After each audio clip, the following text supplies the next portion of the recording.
All right, everyone, welcome back to today's episode of Words of the Wise. I have Chief Herman from Lubbock PD in Texas. He has 34 years experience in law enforcement. Really looking forward to this conversation. So welcome to the show, Chief Herman. Thank you so much for being here today. Thank you for having me. Of course. No, I'm really looking forward to it. Give us a little bit of background. 34 years is a long time to be in this career, and it looks like you started at a young age. So, why law enforcement? How did you get started? And give us a little bit of background into the last 34 years.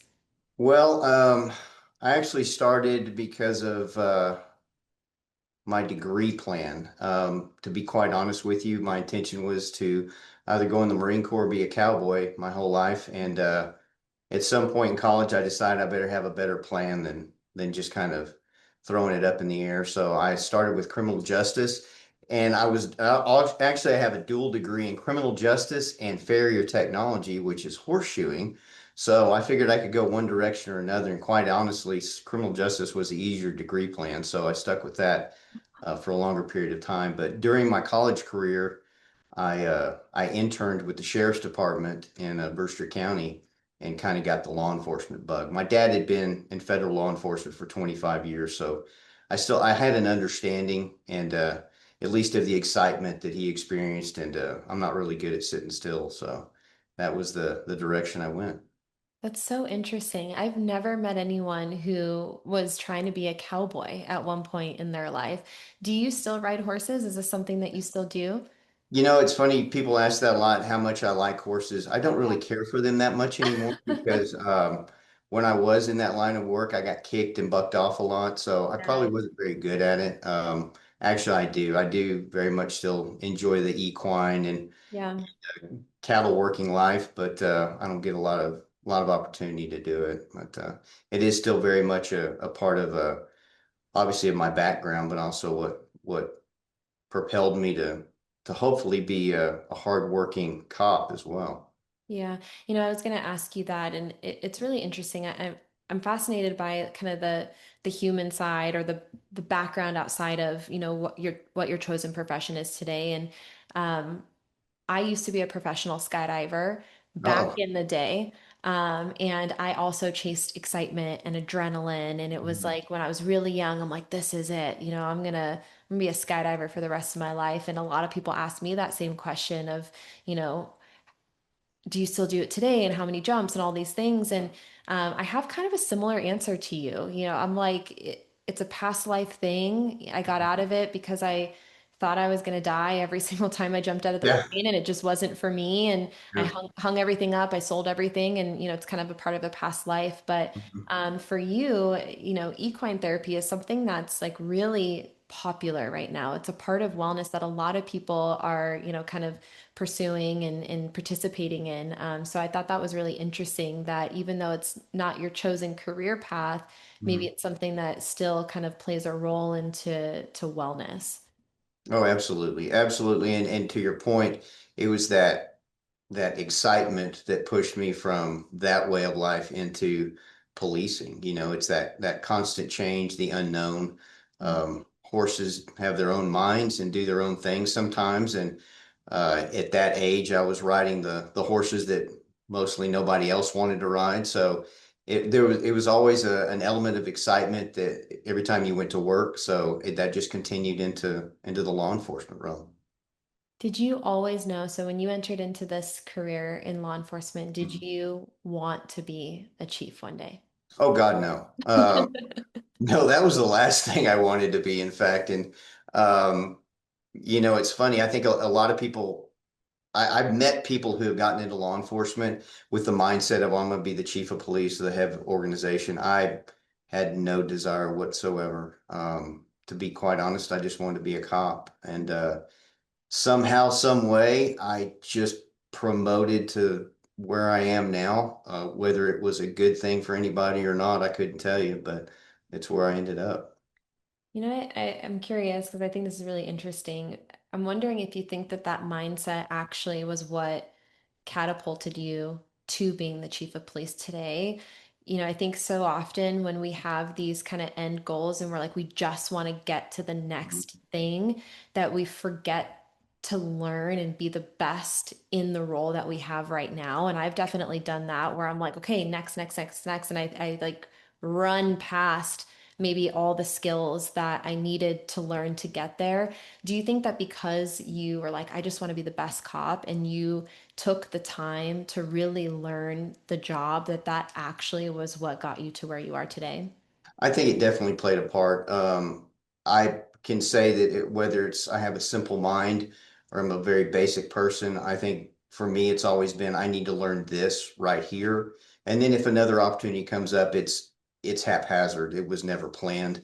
But I think for me, where I am now, my station in life, it definitely can be attributed to the fact that I never had this desire. And so everything that I gained moving forward was kind of like a surprise, and try to learn that job and do the best I could in that position. And then something else would come up. And for whatever reason, it just didn't stop until I got to this position. So, but Yeah. no, to your point, no, I absolutely think that if people would live in the moment and kind of absorb everything that surrounds them at that particular point in time and learn all they can and just become that person and not worry about moving to the next step, I think we'd all probably be better off. Yeah, I like the idea of being mindful and present. I think we need a lot more of that just in general. And of course, that helps with wellness. But I also like that you said you were kind of excited to learn different things. Like when they, kind of presented themselves, you're like, ooh, this is different. Okay, let me learn all I can about this. And I think from my experience, as we get older, we kind of lose that ability, that like Mhm. childlike ability to be excited about being new with something and excited about learning a new skill.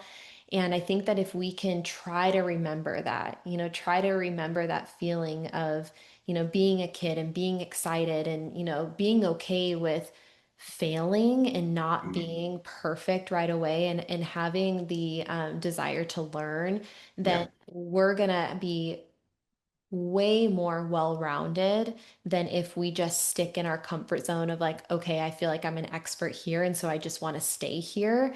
It's Yeah. how can we continue to have that learner and that growth mindset? Oh, absolutely. I think the biggest failures we have in life are not trying and understanding that you have to fail 10 times before you succeed once. And that's part of the journey. I think unfortunately we're geared towards the end goal instead of the journey that leads to that. And that journey can take you on different paths and you just got to go with it, kind of a stoic approach to life. But that served me a lot better than looking forward and trying to see what next rung on the ladder I'm supposed to grab. Yeah, I like the idea of stoicism and, how can we stay level as much as we can? Mhm. And I really, I almost feel like we kind of do it to ourselves of this disservice, though, to not show people the failures that it took to get to where we Oh, are. yeah.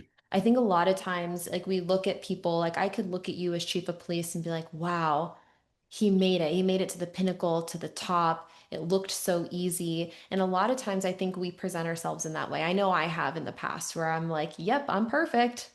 Here we Well, go, like easy path, and then yeah. people, I think it's discouraging when they try to, walk in that same path and they do fall down and they do Mhm. fail a bunch and they're like, wow, like I didn't realize that it took this much of falling and getting back up to Mhm. get to that peak and pinnacle. And my hope is that, through these conversations, we can, at least convey the message that we've all been through trials and tribulations. We've all been through peaks and valleys. It was not an easy road to get where we are. And I think that the more people understand that, the more that they feel like it's okay for them to fail too. Oh, absolutely. And I'll tell everybody, and I'll tell you right now and your listeners, I've screwed up more stuff in this job than anybody I know, but it still worked. I mean, I think as long as your mistakes are that a mistake, what they call the differentiation between a mistake of the head and a mistake of the heart, then you're going to be fine. And it's a learning process. And everything that I've messed up to this point has taught me something and hopefully made me better at my job.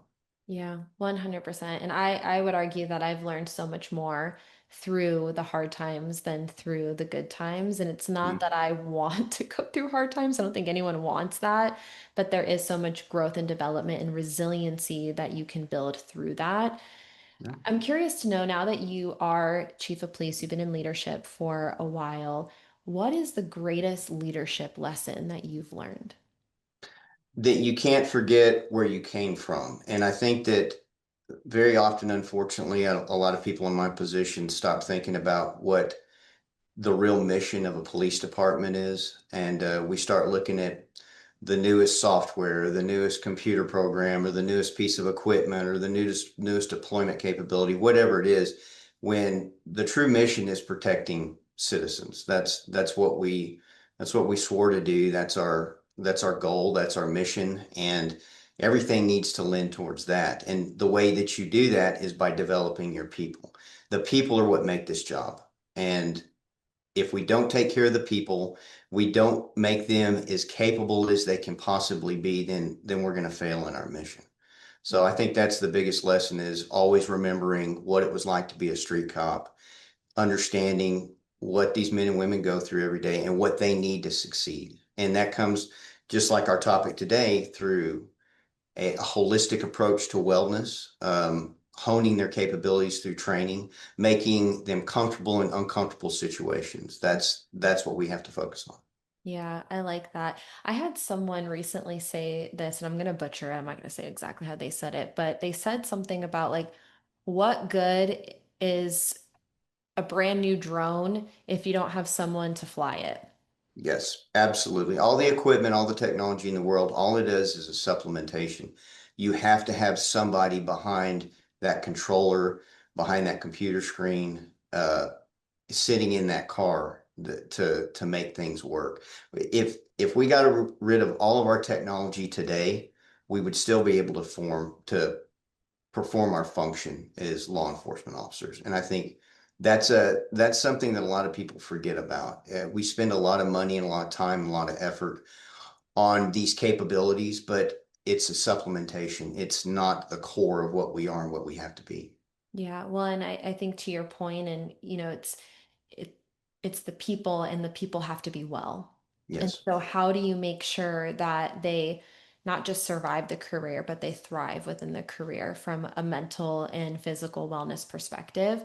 And so I do want to kind of dive into this topic of wellness and, how we can support the longevity of the people within your organization and within this profession. And one of the things that I've realized, and I think I'm guilty of this sometimes too, but we talk a lot about wellness and the importance of wellness. And I think sometimes we forget to talk about the why. Hmm. Why is this so important? And I think that the younger generation is also looking for the why when we, present these things. Yeah. And I know that your previous organization was really forward thinking when it comes to, physical fitness and physical fitness standards. And so, in your opinion, in the context maybe of the profession, why is physical fitness so important for this career? Well, and I hope that I know the audience understands this, and we try to educate the public as much as we can. This is a very physically demanding job, and it should be. Um, at the end of the day, what we're called upon to do is identify, pursue, catch, arrest bad people. I mean, that's it, and that takes a degree of physicality. But in order to be physical, you've got to be physically fit, and I don't just mean fit from the physical standpoint, but also that mental health component that lends to your capabilities as an officer, your ability to differentiate between your work life and your personal life, the ability to decompress from those days. Because as you know, and I know the majority of your listeners know this, policing is an adrenaline fueled profession. And your adrenaline is always spiking and then decreasing slightly, but then spiking again throughout the course of a shift. And the only way to manage that appropriately from a longevity standpoint and overall health standpoint is through diet, exercise, and the mental health component. Mhm. So, what we're trying to do, and to your point, especially this new generation that's coming in, they want the why. When I started, it was more of a militaristic, uh, you know, mindset of I'm being told to do this, so I'm going to do it. But we didn't really ask the why. So if you don't have the why and you don't have the buy-in, eventually whatever it is you're required to do is going to wane and you're going to find ways not to do it. And we really want our people to have long, profitable careers. We want them to be healthy when throughout their career, but also when their career ends. And I Mm. think that that's kind of, again, that holistic approach from the beginning to the end. When I started, the academy was a rigorous drill instructor driven program, which most academies are. But then after that, a lot of agencies don't have that follow through. Well, that physical component has to be there throughout the duration of your career. Yeah. Can I ask why? Why do you think that there is a standard, and a minimum that you have to have throughout the academy in order to graduate, but then once you graduate, there's no longer that standard? Why is that? I think that very often we get caught up in just trying to get people on the streets working. It's call to call some days and some nights, most days and most nights. Most agencies never have enough people. They're woefully inadequate as far as allocated numbers are concerned. And it's robbing Peter to pay Paul. We're stealing from other agencies, they're stealing from us. So I think that as law enforcement organizations, we get so caught up in trying to just fill those positions on a daily, nightly basis, as well as those collateral positions and in support services and the investigative side of it, that we lose the understanding of the health and wellness of our people and how that translates to our ability to do our job. Mm. If I take two officers, one's physically fit and maintains a physical fitness program, watches their eating habits, gets sufficient sleep, and the other does not, I would say 9 times out of 10, the officer that maintains that level of fitness is going to be a better officer. They're going to be happier. They're going to be happier in their home life as well as their work life. Um, so again, I think we get caught up, unfortunately, in number one, we need to accommodate the streets and the operations first and the investigations, but we're missing that side of you've got to devote that time and effort to that physical fitness, mental health component. And that happens through training, through consistent training. A lot of agencies are reluctant to make that jump, I think, because they do have a lot of people who are going to be like, oh, I don't want to do that. Not because they don't believe they should, Mm. but it's a fear factor. I haven't worked out in a while. I'm scared to work out. So if we start that at the onset of the career, and the academy is just a transition into FTO, into street work, into supervisory roles, and continue that physical fitness, mental health component throughout the duration of a career, then it's a cultural norm. And then you don't have that resistance, if that makes sense. That makes total sense. And, I think that there has to be a foundation of wellness, to your point. I love that you were really specific on how this would impact, and you compared kind of the two officers, right? The one that's taking care of themselves, the one that isn't, and how that impacts performance, how this impacts decision making, how this impacts, how you show up and how you serve. And unfortunately, what I see is there's this conversation of, well, we don't, and I think it's twofold. I actually think that this is kind of a dynamic conversation to have because there's a lot of aspects of this that we can kind of dive into. But I think that sometimes we don't deal with issues until there's an issue, right? Mm-hmm. And we talk a lot about funding and budget. And a lot of times, wellness and training is the first thing that gets cut. Mm-hmm. Right? It's not the equipment, it's not the others, it's the training, it's the wellness that gets cut first. Because sometimes maybe you don't see what that ROI is. What is that return on investment for investing in wellness, for investing in training? And I think sometimes we have to like go back to the core and the foundation and say all of these things cannot be accomplished effectively in the best way if we don't first start here. This has to be step number one, and this has to be the focus. But I think that it's sometimes a little bit reversed. It is. Absolutely, it is. Um, and to continue on your point, it's the devotion of not only time, but also money sometimes. Just Mhm. like the program we've now started here, it costs money to buy physical fitness equipment. Not that you can't do it without it, but it's an encouragement. It costs money to put a gym in your headquarters as well as all of your other stations. It costs money to allow people an hour to an hour and a half on duty every day to work out. That's time, that's effort, that's money that, to your point, we always cut those from our budgets when we're under the gun. But that's the foundation. And it's hard to impress upon people how much it's needed to establish that foundation of that fitness training component before you can expand out to every level of your law enforcement capabilities and facets. Yeah.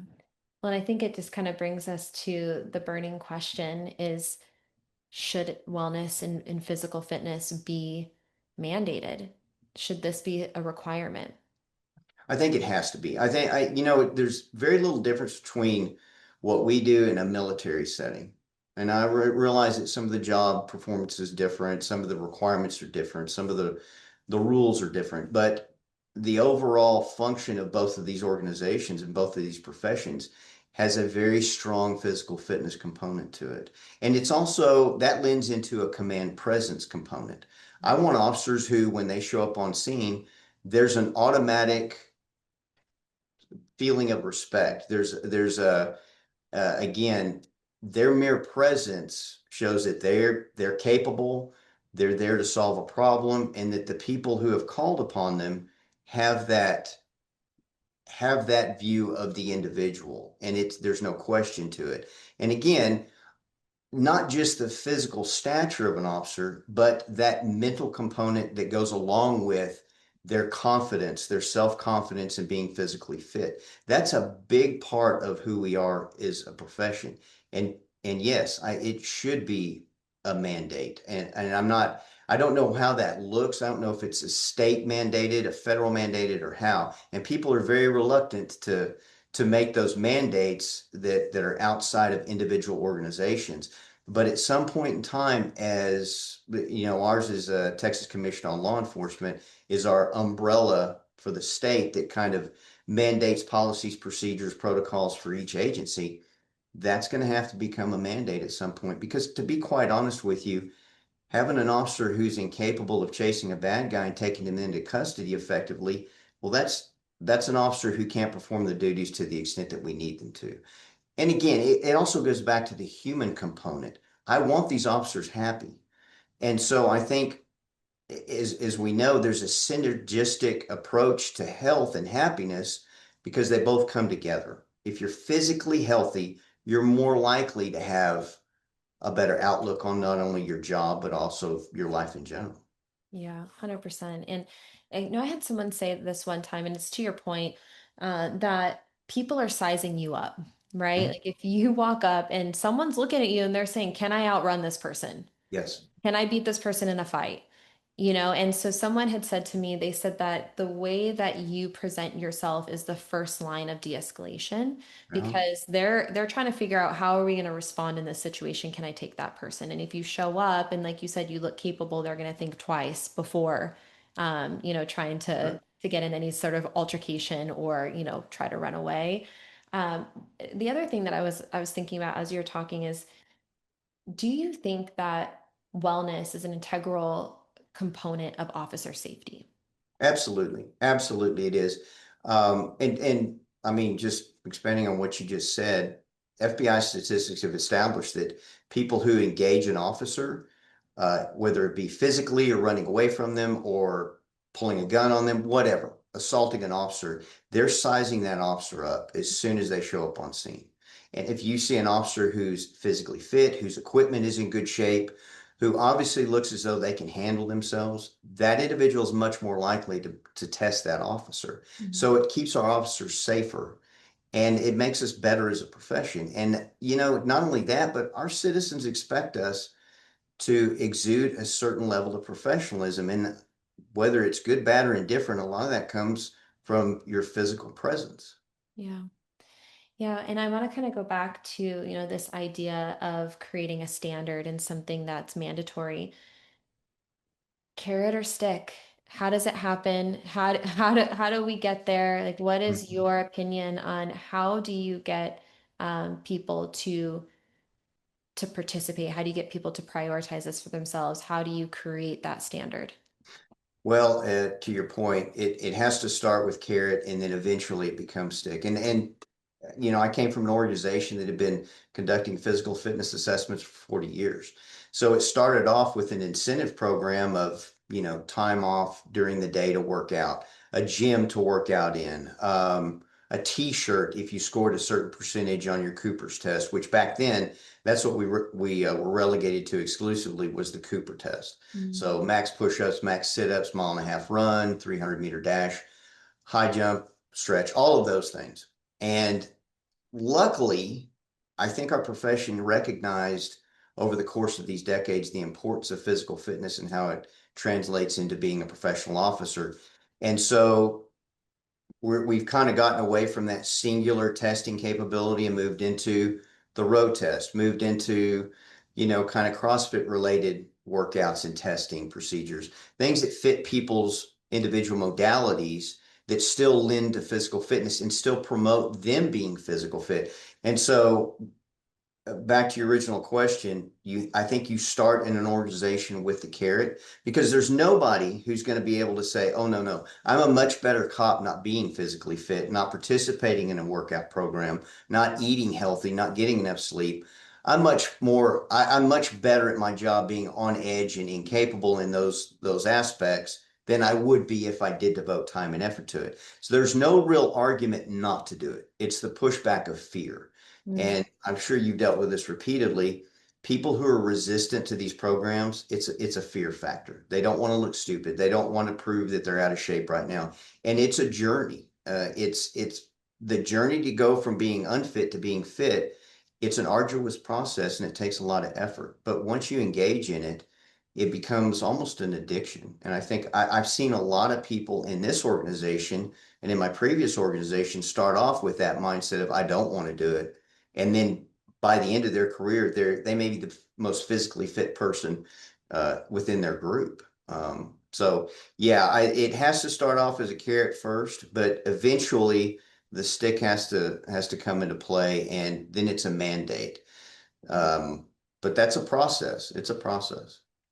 Yeah, it's interesting. I was talking to someone at an academy, and they were talking about something that they were seeing internally that because of the academy training, basically it wasn't promoting longevity. It was like, how can we just burn them out as fast as we can and work them as hard as we can? And so what they were seeing is, as recruits were coming out of the agency, or excuse me, out of the academy and into their prospective agencies, they were like, I don't want to do this anymore. I'm so burnt out. Mhm. There wasn't this talk about longevity. And because there wasn't any sort of mandate or requirement, they didn't have to, right? So they like work really, really hard. They're burnt out. They come out like, I never want to do that again. And so Yeah. their focus was, how can we create a realistic training routine that they can take with them and they can continue on throughout their career instead of Mhm. something that just like spikes and then crashes. Yeah. And to your point, it's one foot in front of the other and it's incremental changes over time, but it's the consistency. And if it's easier to stay fit than to get fit, everybody knows this, right? If we can start early and we can create those systems at the very first start, pre-academy, Mhm. academy, post-academy, like anything, if we can start this really early and we can create realistic training regiments over time, it's going to be so much easier for people to maintain that. It's way harder when we, kind of let those things go to work ourselves back. And I think a lot of people can relate to that. And I think that one of the messages I try to tell people, because it can be discouraging, but it's 1% better every day. How can we always try to improve ourselves a little bit? And I think starting with the physical is a really smart strategy for anyone who like maybe isn't eating healthy, maybe isn't taking care of themselves, isn't sleeping. Start with the physical. Mhm. Start with something that you can maintain, and motivation does not matter. Like, I think that the conversation should never be motivation. I think that you should have intrinsic motivators, things that light a fire, things that are important to you and having Mhm. whys. But feeling motivated to go to the gym may never happen. So, how can you create consistency and routine over motivation? And my experience with this, because I had a period of time where I did not take care of myself. I was, out drinking and, smoking. I smoked a pack of cigarettes a day. I was eating fast food with every meal. Like, believe it or not, that was me, when I was younger. And I wanted to be healthier. I woke up one day and realized that like I had to make a positive change for myself. And I started with the physical. The physical translates to the mental. When you feel better physically, you feel better mentally. And when you feel better mentally and physically, you want to start it, like you said, it becomes this addiction. You want to start doing more things that make you Mhm. feel good. And so you want to start hydrating more. You want to start eating healthier. You want to start, building on that foundation that you create. And so I think that the best case scenario is if we could start early and maintain that throughout a long career. But for those who are maybe listening who didn't do that, how can we start today with incremental changes, create consistency that we can build on long term? Well, and again, I think you made a great point in that the physical component of it, once you start working out, lends to the mental health component, lends to you eating better, having better eating habits, trying to engage in better sleep habits. So you start directing everything towards being that healthy individual, and all of those other components kind of fall in line. Motivation is individual. I think the quote is Jim Wendler's, but discipline over motivation. Yep. If you have discipline and you instill that discipline in yourself, whether it be initially through an external source or internal, motivation is not necessary. Yeah, we want motivation. I want to be motivated to go to the gym. And just like everybody else, I wake up some mornings at 5:30 and go, I do not want to do this. But after I start, then it feels better. And when I'm done is the best part of it. And everybody knows it's the best part of a workout's when you're done with it. But if that can carry over to the next day, and that carries over to what you have for breakfast, lunch, dinner, how you sleep, and how you take care of your mental health, then by when you look back on a 25, 35-year career, you say, okay, yeah, I accomplished all that. And it became a way of life. And it has to become a way of life, not just for your profession. But I had an old canine sergeant who told me, why would I work out for 40 years on this job only to go home after I retire and stop? I've lost everything that motivated me throughout those 40 years. This is a continuation throughout your life. And I think it truly does make better people. Mhm.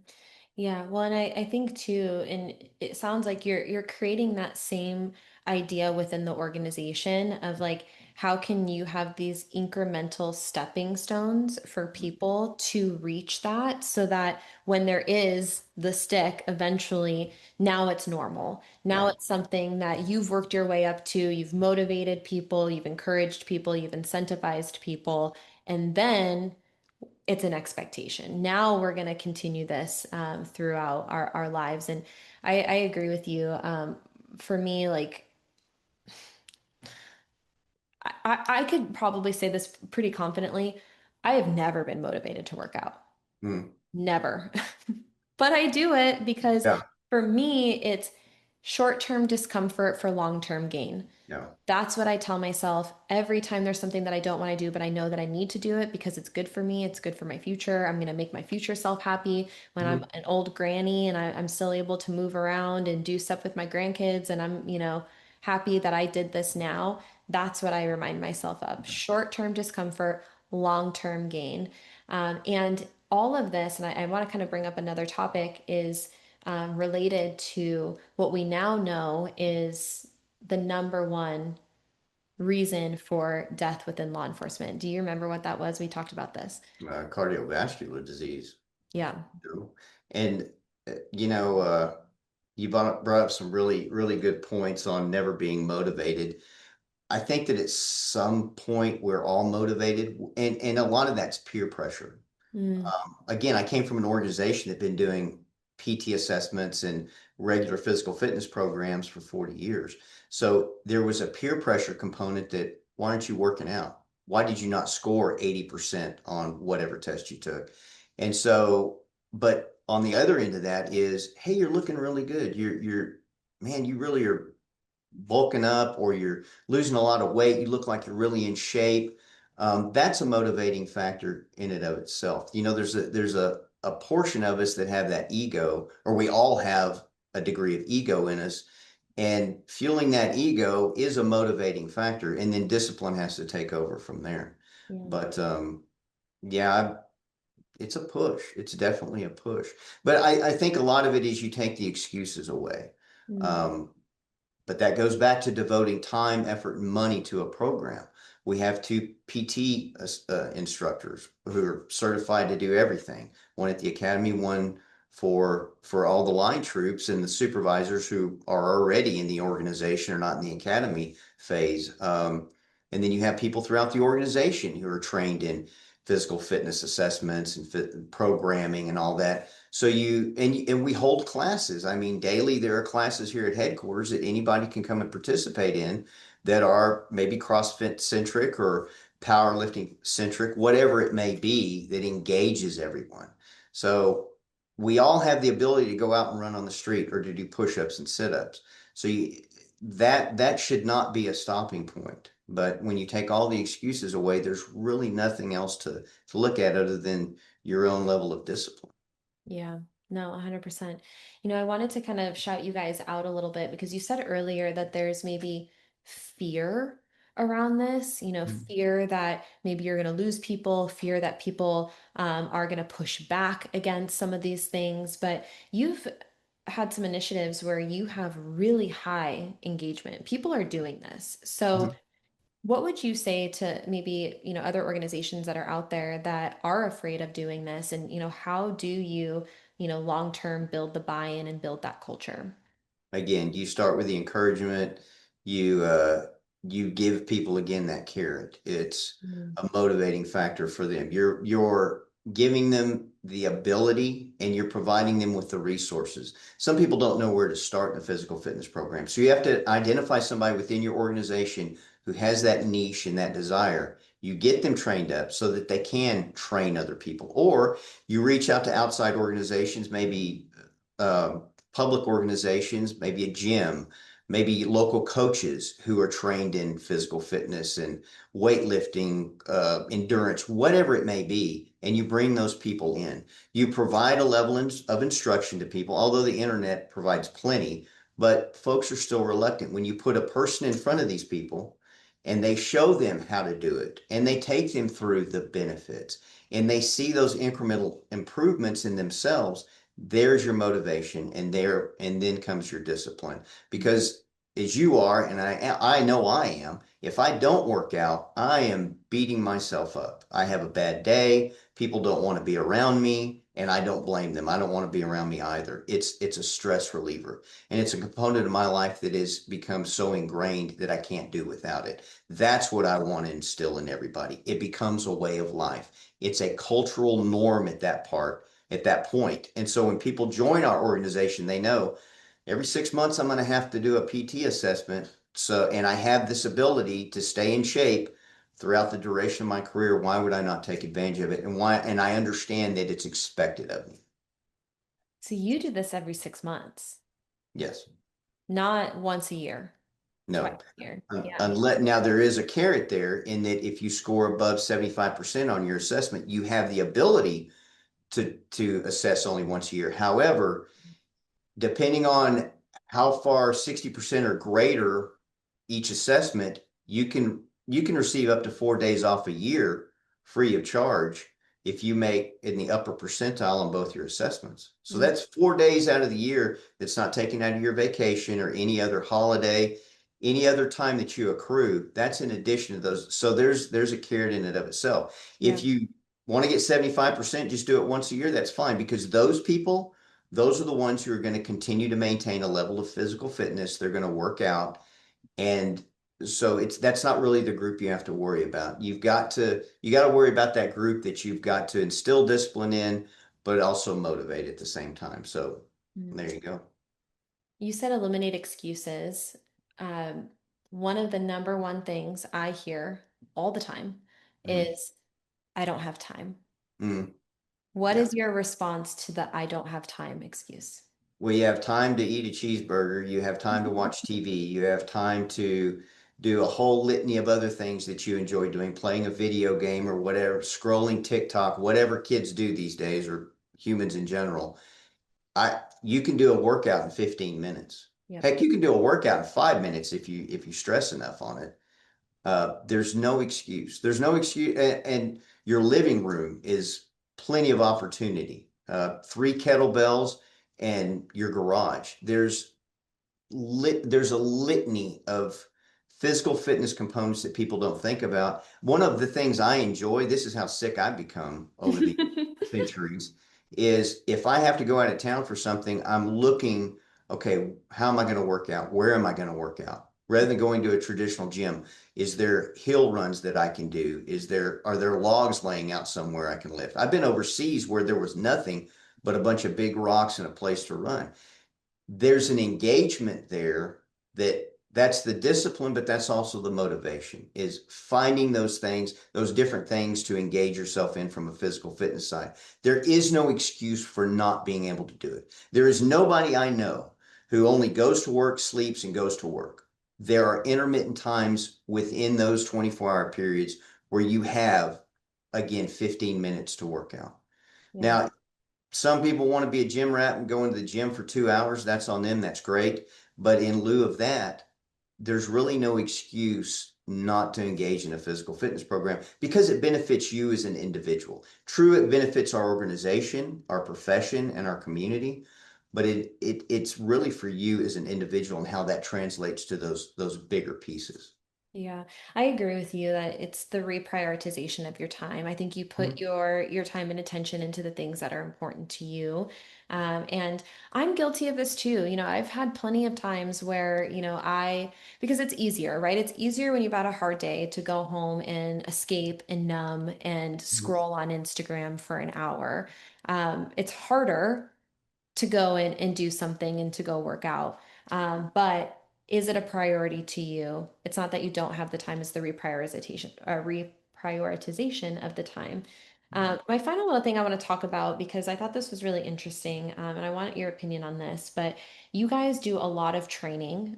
You said that you have 10 hours a month of training that you do as a team. Mhm. And you really kind of talked about the team component and this being really important. And you mentioned this a little bit earlier too, of like kind of the peer pressure of like, okay, why aren't you doing this? Yeah. And everyone kind of lifting each other up. And the way you presented this was in such a positive way of like encouraging and the peer pressure of encouraging everyone to be better and not judging people for wanting to do wellness, which I think is what I hear a lot from other organizations. It's like people like, "Ugh, why are you doing that? You don't need to do that."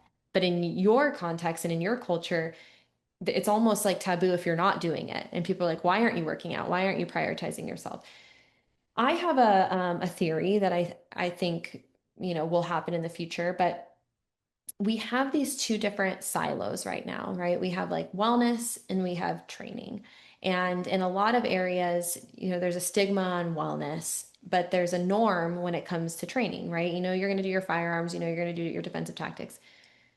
Do you think that one day everything will be training and it'll be normal and there will be things like breathing techniques, mindfulness, mobility, working out? All of these things are going to be training and expectation and something that happens, and it's no longer going to be one or the other. It's going to be all one.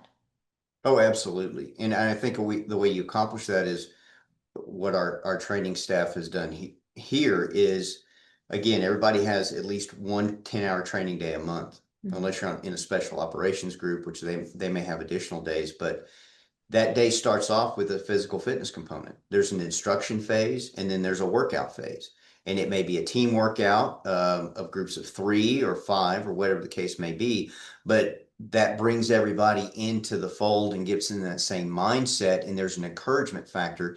And then they continue on with the training evolution. So that's the first component. And then it may move on to, vehicle CQB or uh, firearms training, combat related firearms, whatever the gamut may be, the facet that day, but it starts with that physical fitness component as a group. And Mm. so you have, like you said, that encouragement.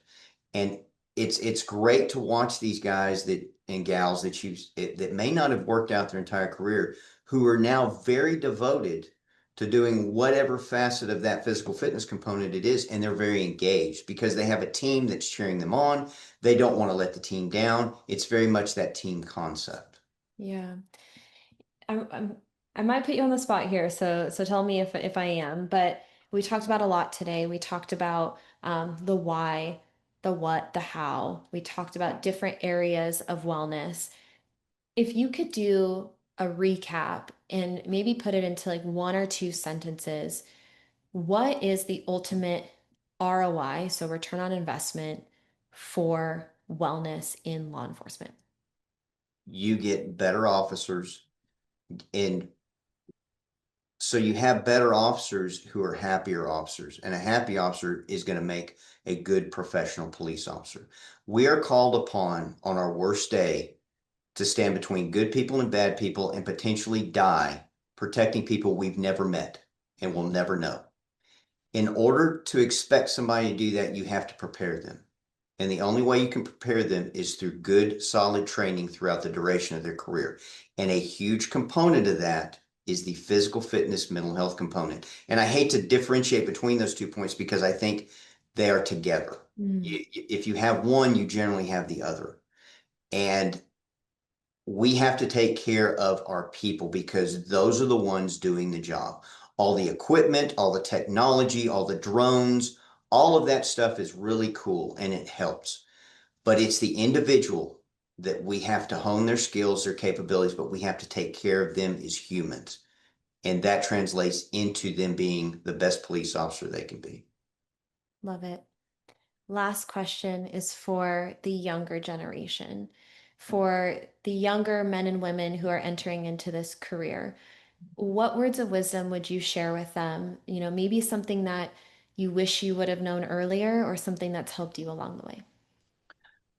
Focus on what the mission is. And I just explained what the mission is ultimately. And I think that scares some people. But to be quite honest, we a lot of people want to wear the badge and the t-shirt that says thin blue line, but you have to earn that. Just sitting in a car driving around, not looking for bad guys, not putting yourself in the line of fire. That's not what a cop is. You need to prepare yourself mentally and physically for the duration of this career. And that is honing your physical fitness skills, eating habits, mental health component, sleep, all of that has to be in line. And you have to understand that every day you are going to be challenged. As humans, we desire challenge. We resist it, but that's what we need to continue and to move forward and to improve ourselves and to elate ourselves and to have that feeling of accomplishment. So don't shy away from the challenge. It's a hard job, but it's well worth it. And to be quite honest with you, in my estimation, it's the most important job in any profession in any community. Thank you.